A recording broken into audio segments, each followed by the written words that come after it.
자, 수험생 여러분 안녕하십니까? 회계학 강의 시작하겠습니다. 자, 206쪽에 보시면 빈출 핵심 지문 총정리라고 합니다. 우리 회계학 시험에서 40문제가 출제되는데 이런 문제를 예측한다면 적게는 9개, 많게는 12문제까지 이론 문제가 출제됩니다. 특히 그 중에서 서술형 문제가 한 대여섯 문제나 나올 수 있겠죠. 그래서 제가 목소리 좋지는 않지만 제가 여러분과 함께 제가 이걸 해주는 의미는 여러분들 공부하시라고, 그죠? 공부하시라고 저와 함께 속으로 중얼중얼 그려서 다시 한번 정독을 하겠습니다. 도움이 됐으면 하는 그런 바람에서 다시 한번 제가 해드리는 거하고 안 해드리는 거하고 차이가 있을 것 같아서 제가 한번 쭉 이렇게 지금까지 시험에 나왔던 빈출, 그 다음에 앞으로 나올 수 있는 그런 지문들을 한번 쭉 다시 한번 확인하는 차원에서 한번 보겠습니다. 먼저 206쪽에 회계 기초 개념 나오죠. 우리 기출 문제는 다 들어가 있고요. 그 다음에 나올 수 있는 문제도 같이 지금부터 정독하겠습니다. 회계 기초 개념. 회계 정보의 수요자는 1번. 회계 정보의 수요자는 기업의 외부 이용자뿐만 아니라 기업의 내부 이용자도 포함된다. 그렇지요? 2번 재무회계는 누구? 외부 정보 이용자.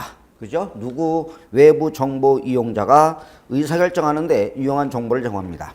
3번은 관리회계는 내부 정보 이용자. 포인트가 내부 정보 이용자가 의사결정하는데 유용한 정보를 제공한다. 바꿔서 시험에 낼 수 있으니까 다시 한번 확인 바라겠고요.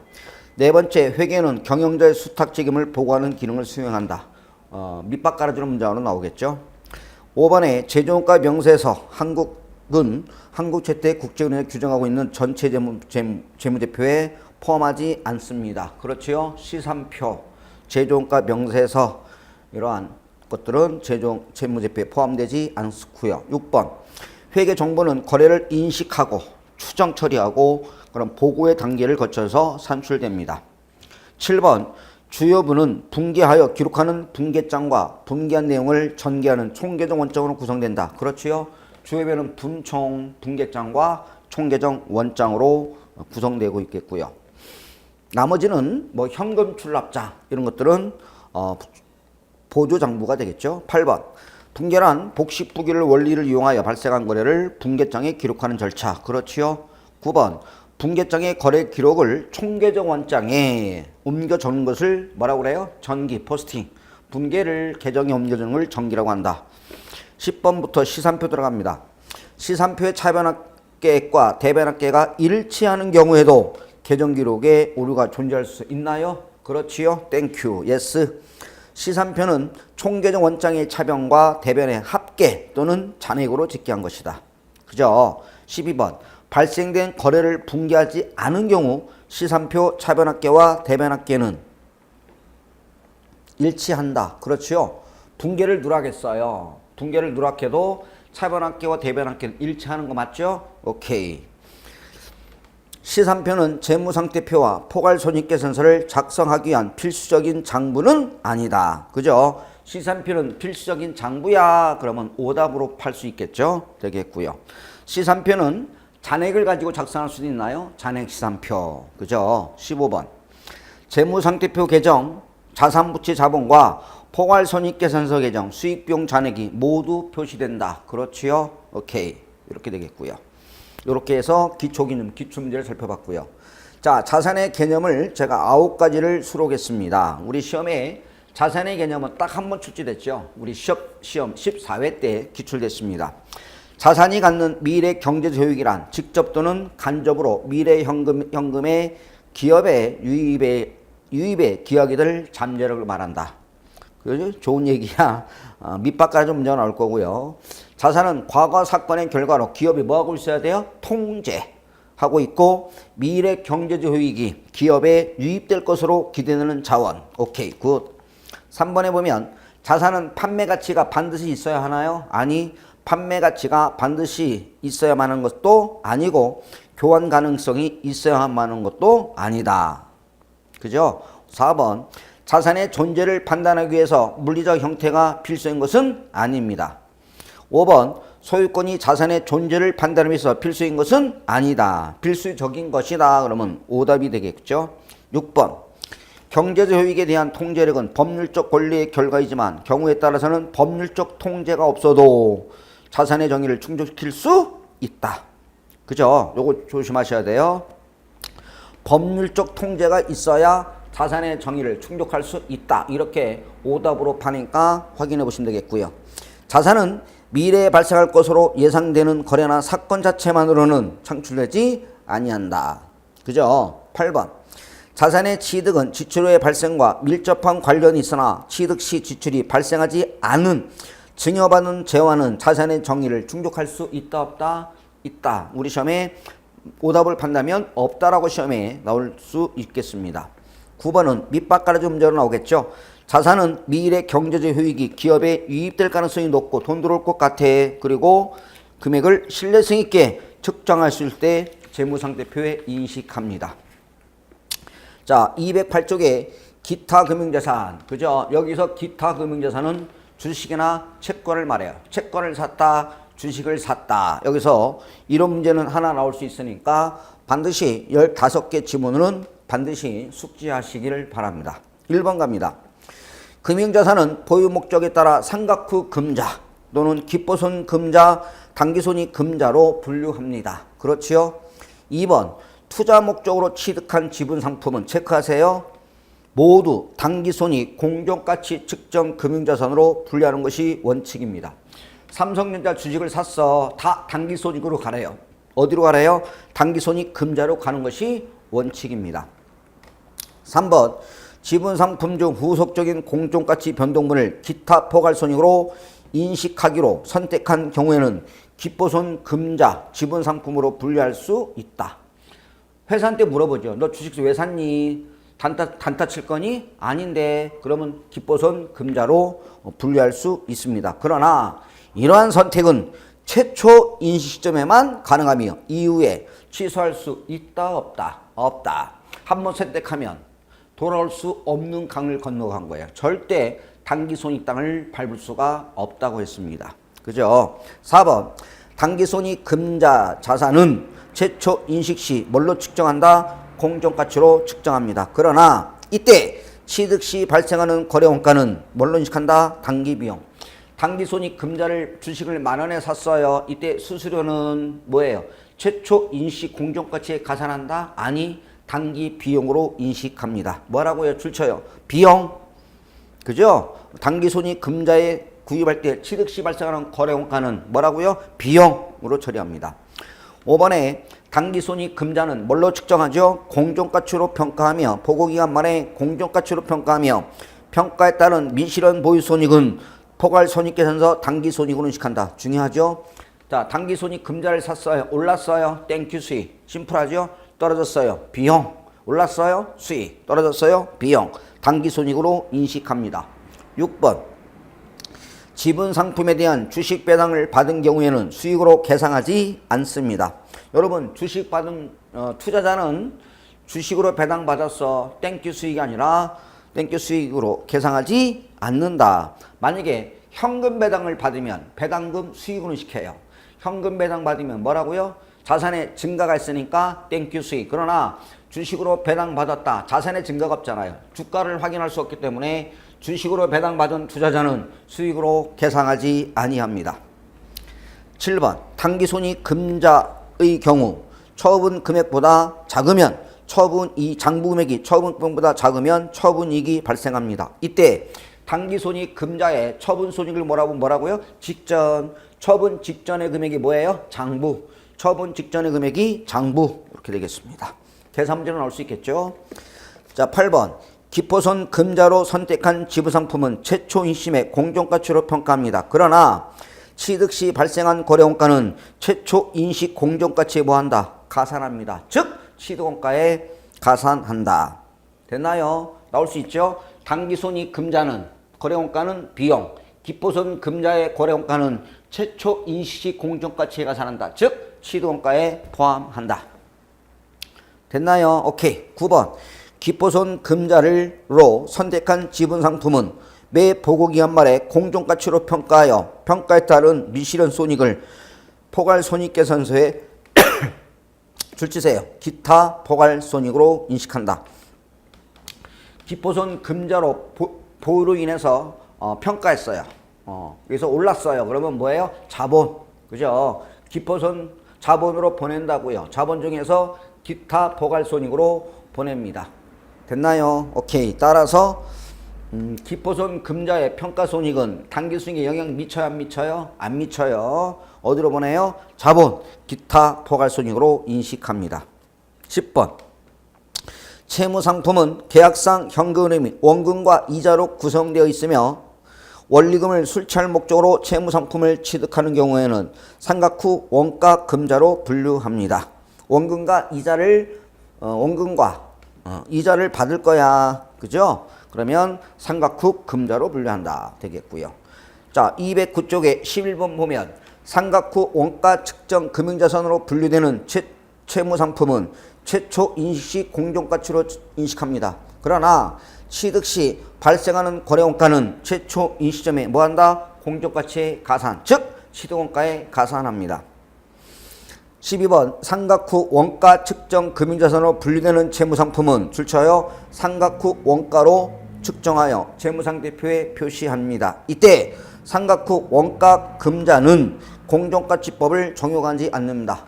그러니까 결론적으로 시가를 평가하는 놈 몇 놈이에요? 두 놈. 당기손익 금자, 기포손 금자는 뭘로 측정해요? 공정가치로 측정합니다. 그러나 상각 후 원가 금자는 뭐라고 그래요? 상각 후 원가로 측정합니다. 우리 사채에서 배웠죠. 유의자만큼 올리고 액매이자만큼 떨어뜨리는 게 뭐예요? 상각 후 원가로 측정합니다. 15번. 13번. 자, 줄쳐놓으세요. 당기손익 공정가치 측정 금유산의 경우 손상 차손 회계 처리 대상이 아니다. 당기손익 금자는 손상 인식해요? 안 해요? 안 해요. 그래서 당기손익 금자는 되는 게 없어요. 이렇게 생각하시면 돼요. 당기손익 금자는 되는 게 없어요. 손상 차손을 인식하지 않습니다. 손상을 인식하는 것은 기포손 금자, 그 다음에 상각 후 원가의 금자, 채무상품의 경우 기포손 금자, 상각 후 원가 금자는 손상을 인식하겠지만 지분상품은 손상을 인식해요? 안 해요? 안 해요. 당기손익 금자, 손상을 인식해요? 안 해요? 안 해요. 그래서 당기손익 금자의 경우에는 줄치세요. 손상 자손 회계 처리 대상이 아니다. 됐나요? 오케이. 14번에 나왔네요. 지분 상품의 경우 신용 손실 위험이 없으므로 손상 자손 회계 처리 대상이 아니다. 여러분 이렇게 해보시면 돼요. 지분 상품은 되는 게 없어요. 거기다 쓰세요. 지분 상품은 되는 게 없다. 손상 자손도 인식하지 않아요. 됐나요? 15번. 사업 모형이 없는, 즉 원금과 이자로 구성되지 않는 줄치세요. 지분 상품과 파생 상품은 재분류가 불가능하다. 그러니까 주식은 되는 게 있나요? 없나요? 없어요. 손상 안 돼. 재분류 안 돼. 됐나요? 지분 상품의 경우에는 손상 안 돼. 재분류도 안 돼. 아웃 이렇게 해서 확인해 보시기 바랍니다. 기타 금융자산에서는 계산형 문제와 이론형 문제 두 문제가 출제될 수 있고요. 계산이 나올 가능성이 높은데 혹시 이렇게 이론 문제로 출제될 수 있으니까 다시 한번 확인해 주시면 고맙겠습니다. 그 다음에 재고자산 파트입니다. 여러분 재고자산 보통은 계산 문제가 많이 출제되겠지만 보통 재고자산은 4문제에서 많게는 6문제까지 출제될 수 있고요. 하나 정도의 이론 문제가 등장할 수 있겠습니다. 여기 보시면 지문이 재고자산에 25개 지문이 있습니다. 그죠? 자, 1번부터 확인하겠습니다. 재고자산이란 정상적인 영업활동 과정에서 판매 목적, 뭐라고요? 판매 목적으로 소유하고 있거나 판매할 자산을 제조하는 과정이 있거나 제조 과정에 사용될 자산을 말한다. 그렇지요? 밑바꿔주는 문제가 나올 거고요. 2번 보시면 재고산의 매입 원가는 매입 가격에 수익 관세와 제세금, 다만 과세 당국으로부터 추후 줄쳐요 환급받을 수 있는 금액은 뭐한다? 제외. 그죠? 환급받을 금액은 제외. 매입은이 하용료 그리고 완제품 원재료 및 용역의 취득 과정에 직접 뭐라고요? 직접 관련된 기타 원가를 가산한다. 됐나요? 오케이. 3번 재고산의 취득 원가는 모든 매입 원가, 전환 원가 및 재고 정산을 현재 장소의 현재 상태로 얘기하는데 발생한 기타 원가를 포함합니다. 4번 재고자산의 매입 할인, 리베이트, 기타 유사 항목은 매입 원가를 결정할 때 뭐한다? 차감, 우리 시험에 가산한다 이렇게 오답을 한번 판 적이 있고요. 그 다음 5번 당연히 매입 운임은 쿨하게 취득 원가에 포함합니다. 됐나요? 오케이. 매입 운임은 취득 원가에 들어가요. 그죠? 6번 재고자산은 외부로부터 매입하여 재판매를 위해 보유하고 있는 상품, 토지 및 기타 자산을 포함한다. 자, 210페이지 넘어갑니다. 07번 무슨 자산? 생물자산, 살아있는 돼지, 소, 닭 이런 것들이죠. 수확한 농림보험 수확물로 구성된 재고자산은 줄쳐요 공정가치로 측정한다. 뭘로 측정해요? 순 공정가치로 측정하는 취득원가로 측정한다. 아웃. 순 공정가치 포인트만 줄쳐 놓으시기 바랍니다. 자, 8번 재고산을 장기간을 걸쳐 취득, 건설 또는 제조와 관련된 차이 원가는 자본화하여야 한다. 할 수 있다. 하여야 한다. 오답으로 자본화할 수 있다. 그러면 아웃 되겠습니다. 9번 통상적으로 줄쳐요 상호 교환될 수 없는, 있는, 없는 술짓이고요. 없는 상호 교환될 수 있는 아웃, 없는 재고산의 항목의 원가와 특정 프로젝트별로 생산되는 재화 또는 용역의 원가는 줄쳐요 개별법. 우리 시험에 평균법 이렇게 나와서 오답으로 팠습니다. 무슨 법? 개별법을 사용하여 결정합니다. 10번 개별법이 적용되지 않는 재고산의 단위 원가는 선입선출법이나 가중평균법을 사용하여 결정한다. 그죠? 11번 후입선출법은 재고산의 원가 결정 방법으로 허용하지 않는다. 후입은 삭제됐어요. 야 후입은 안 돼 이거죠.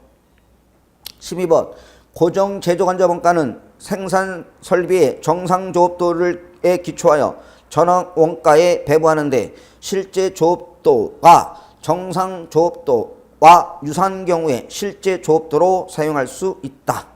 그러니까 실제 조업도와 정상 조업도가 유사한 경우에는 뭘? 실제 조업도를 사용할 수 있다. 이렇게 되겠고요.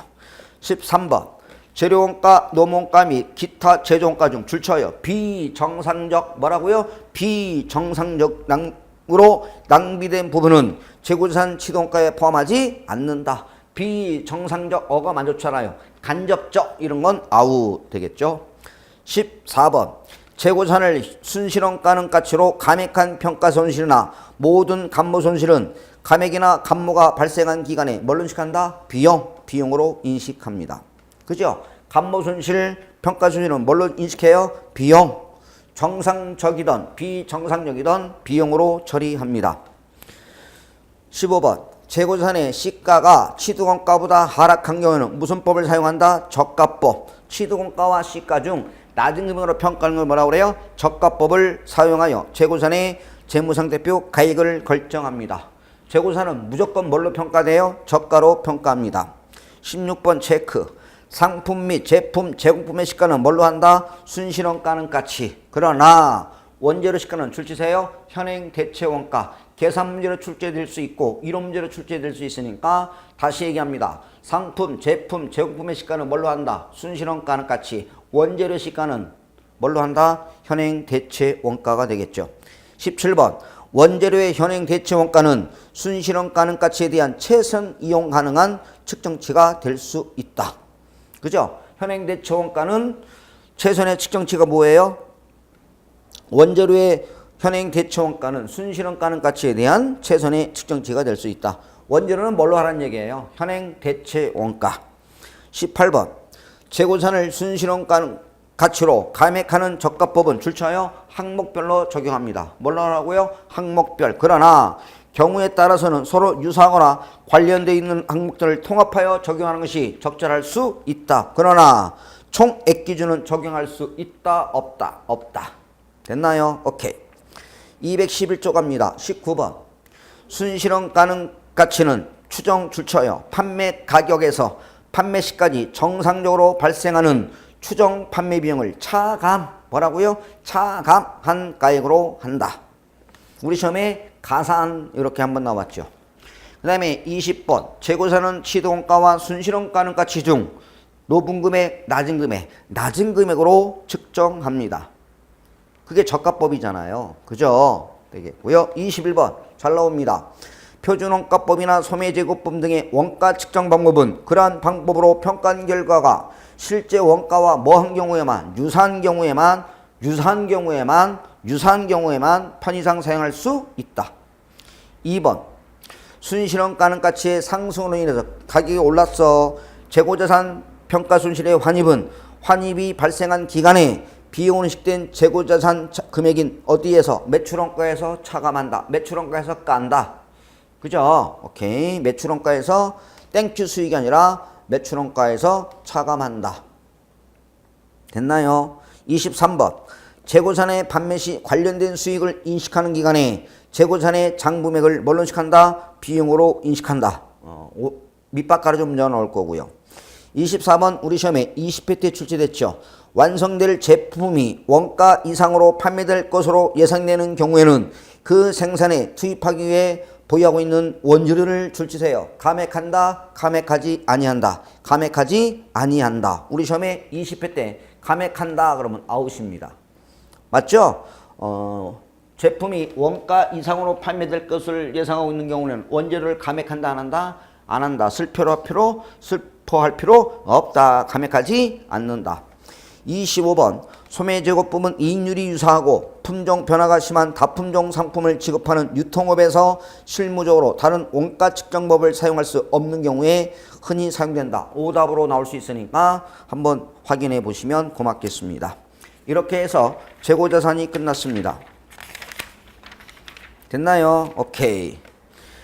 자, 211쪽의 유형자산입니다.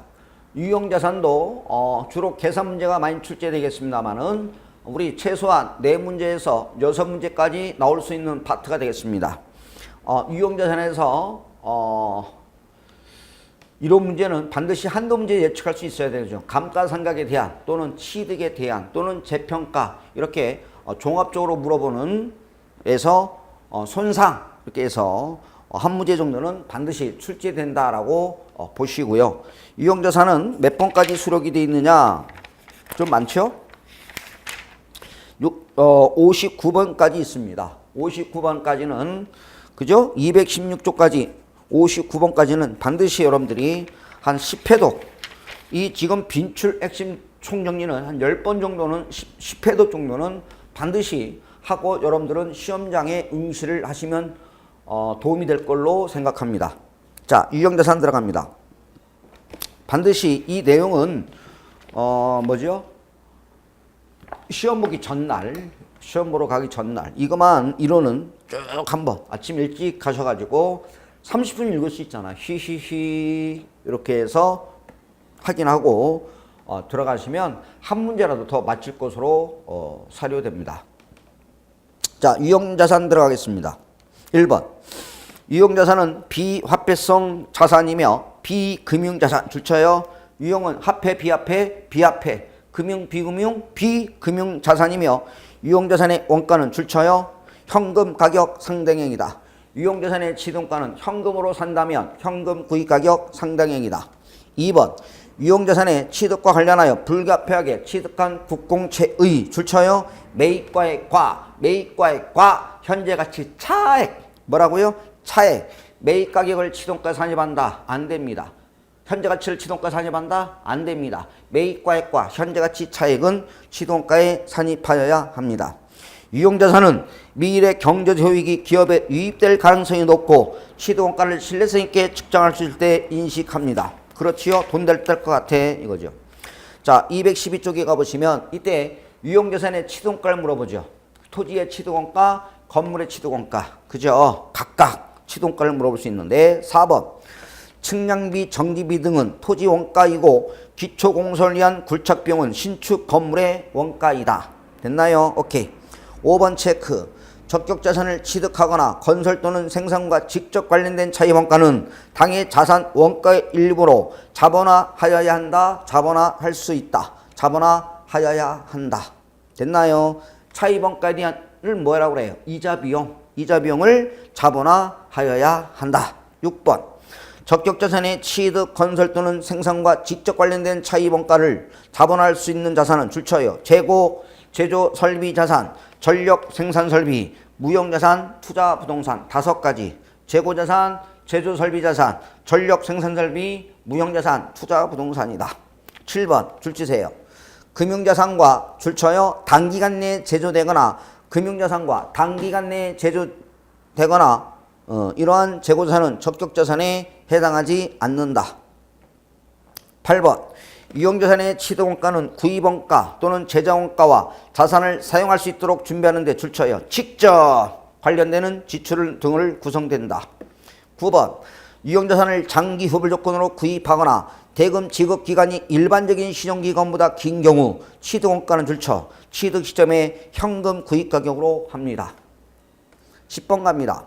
유형자산을 취득 또는 사용 가능한 상태로 준비하는 과정에 직접 관련이 있다 없다? 없는.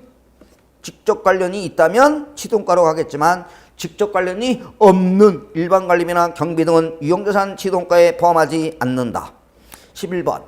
자가 건설에 따른 내부이익과 자가 건설 과정에 원재료 인력 및 기타 자원의 낭비로 인한 줄쳐요. 비정상적. 여러분 정상적 그러면 취득원가로 들어가요. 직접적. 그러나 비정상적인 원가는 취득원가에 포함하지 아니합니다. 12번. 유형자산을 사용하거나 이전하는 과정에서 발생하는 원가는 당해 유형자산 장부목에 포함하지 않는다. 자, 13번. 자산의 취득, 건설, 개발에 따른 복구비용에 대한 충당부채.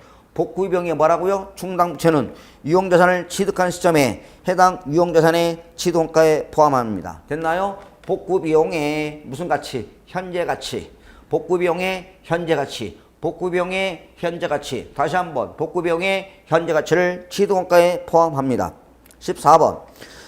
유형자산이 경영진이 의도하는 방식으로 가동될 수 있는 장소와 상태가 이른 후에는 원가를 인식하지 아니합니다. 계산 문제 출제될 수 있고 이론 문제 출제될 수 있으니까 반드시 확인해 두시면 감사하겠습니다.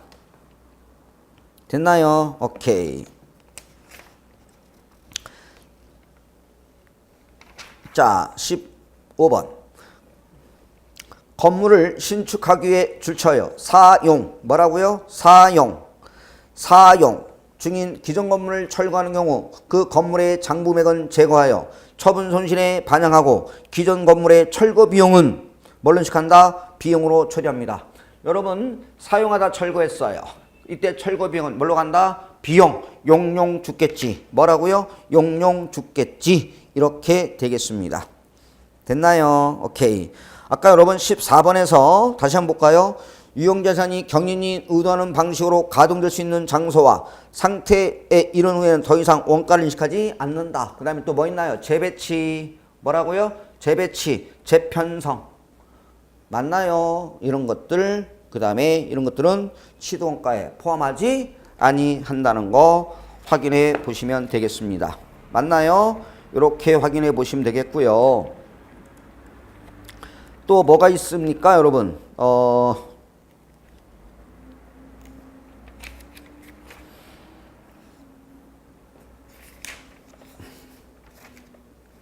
그 다음에 초기 가동 손실. 갑자기 기억이 안 나서 죄송합니다. 초기 가동 손실. 이러한 재배치. 그죠? 초기 가동 손실, 재배치 비용, 재편성 이런 것들은 취득원가에 포함하지 아니한다. 앞에서 봤죠? 그죠? 다시 한번 확인해 보시면 되겠고요.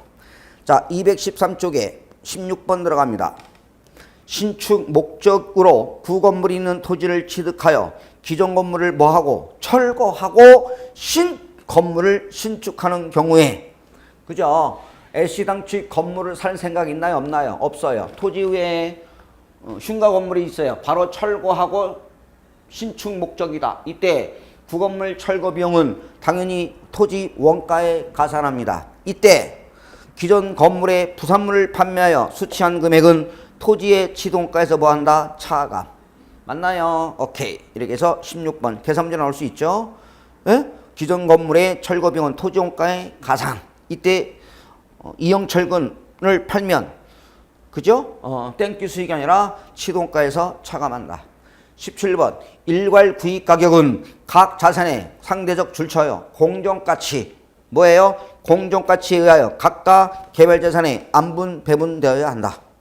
18번도 출제됐죠. 현물 출자 증여 무상으로 취득한 유형자산의 가액은 뭘로 한다? 공정가액을 한다. 공정가액 줄지세요. 19번 일상적인 수선 유지와 관련하여 발생하는 원가는 해당 유형자산 장부액에 포함하여 인식하지 아니하고 발생 시점에 뭘로 인식한다? 당기손익. 그죠? 일반적인 수선 유지란 지출은 뭘로 인식한다고요? 비용. 이렇게 되겠죠. 20번 시설 일부에 대한 교체로 인해 관리의 효율이 향상되고 교체 원가가 자산식을 충족한다면 자산으로 인식한다. 그렇지요? 땡큐 이거죠. 21번 정기적인 종합검사 과정에서 발생한 원가가 인식 기준을 충족하는 경우에는 유형자산의 일부가 대체되는 것으로 보아 해당 유형자산 장부액에 포함하여 인식한다. 정기적인 교체, 종합검사, 정기적인 종합검사에서 발생한 지출은 자산익을 충족하면 자산, 충족하지 못하면 비용. 그렇겠죠? 22번 일상적인 수선유지에서 발생하는 원가는 시설 수선유지 인원의 노무비가 포함될 수 있다. 그렇지요? 23번 설비에 대한 비반복적인 교체에서 발생하는 원가라도 자산인정권을 충족하면 자산으로 인식합니다. 24번 유형자산을 취득하는 과정에서 매입 할인이 있는 경우에는 이를 차감하여 취득원가를 산출합니다. 25번 유형자산의 취득과 관련된 정보부조금은 자산에 차감하는 방법과 이연수익으로 처리하는 방법 중에서 선택적으로 적용할 수 있다. 자산차감법 기억나시나요? 감가상각 물어보면 내 거만 계산. 기죠? 26번 유형자산의 취득 이후에 발생한 지출로 인해 자산의 미래 경제적 효익이 증가된다면 해당 원가는 자산의 장부액에 포함한다. 자, 214쪽으로 넘어갑니다. 27번 취득세, 등록세 등 유형자산의 취득과 직접 관련된 제세 공과금은 유형자산 원가에 산입한다. 맞나요? 취득 관련 세금, 취득세, 등록세는 취득원가에 산입합니다. 그러나 재산세, 보유과세는 재산세, 보유과세인 재산세는 뭐예요? 비용, 일반적인 재산세, 비용 확인해 두시고요. 28번 감가상각은 자산의 평가 과정이 아니라 자산의 내용연수 동안의 원가를 체계적인 방법으로 배분하는 원가를 배분하는 과정이다. 됐나요? 29번 시험에 잘 나오죠. 유형자산의 감가상각 계산 금액을 내용수 동안 체계적으로 배분하기 위하여 다양한 방법을 사용할 수 있다. 맞나요? 오케이. 자, 30번 유형자산의 감가상각 방법은 자산의 미래 경제적 효익이 소비되는 형태를 반영한다. 아주 시험에 잘 나오겠고요. 31번 우리 시험 21일 때 감가상각 방법의 변경은 정책이에요? 추정이에요? 감가상각 방법 변경은 추정의 변경으로 처리합니다. 32번 감가상각 자산의 내용 연수 또는 감가상각에 내재된 미래 경제적 효익이 기대되는 소비 형태를 변하는 경우에는 회계 추정의 변경으로 처리합니다. 감가상각 방법, 내용 연수, 잔존가치가 변경은 무슨 변경? 추정의 변경으로 하겠죠. 33번 토지와 건물을 동시에 취득하는 경우에도 이들은 분리 가능한 자산이므로 별개의 자산으로 회계 처리한다. 그렇지요?